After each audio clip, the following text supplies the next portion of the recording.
પણ પ્રથમ જ્યારે મેલડી માતાજી પ્રગટ થયા ત્યારે તેમનું નામ ન હતું. ત્યારે નનામીના નામથી જાણતા. નનામી એટલે નામ વગરની. પ્રથમમાં નનામીના નામથી પ્રખ્યાત થયા.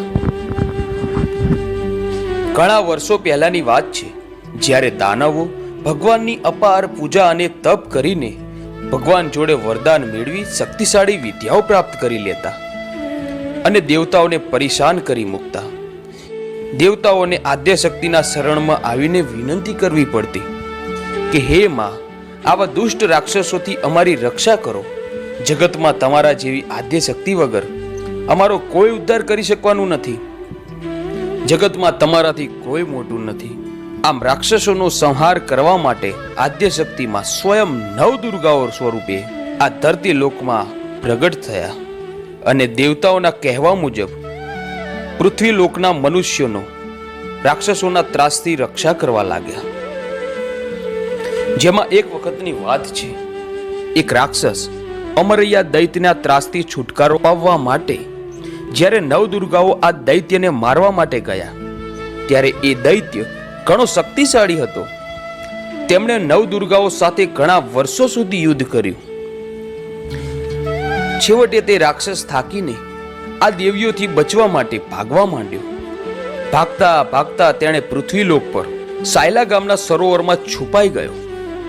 ત્યારે નવદુર્ગા બહેનોએ મળીને સરોવરનું પાણી પીવા લાગ્યા.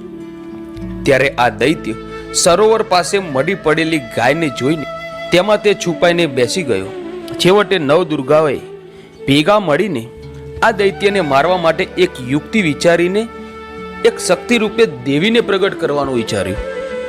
તે સમયે નવદુર્ગા ભેગી મળીને પોતાના શરીરના અંગમાંથી મેલ ઉતારીને એક નાની પૂતળી બનાવી તેમાં પ્રથમ પ્રાણ પૂર્યા અને દરેક દેવીએ પોતાની શક્તિ વિદ્યાઓ આપી, પોતાના શસ્ત્રો આપી અને આ દૈત્યને મારવા માટેનો આદેશ આપ્યો. આમ પૂતળીએ નવદુર્ગાના કહેવા મુજબ આ રાક્ષસ જોડે યુદ્ધ કર્યું. તે વખતે પૂતળી દૈત્યને મારવા માટે નીચે ઉતર્યા હતા. દૈત્ય એક ગાયના સબમાં છુપાઈને બેઠો હતો. ત્યારે આ પૂતળીએ પોતાના શક્તિ દ્વારા દૈત્યને બહાર કાઢીને તેની સાથે યુદ્ધ કરીને દૈત્યને મારી નાખ્યો. ત્યાર પછી પૂતળી બનેલા માતાજી જ્યારે નવદુર્ગાઓ સમક્ષ પાછા આવ્યા ત્યારે તેમણે કહ્યું કે હવે મારે શું કાર્ય કરવાનું છે. ત્યારે આવા પાપી રાક્ષસને મારીને આવેલ દેવીને જોઈને નવદુર્ગાઓએ તેમની અવગણના કરીને દૂર જતા રહેવાનું જણાવ્યું.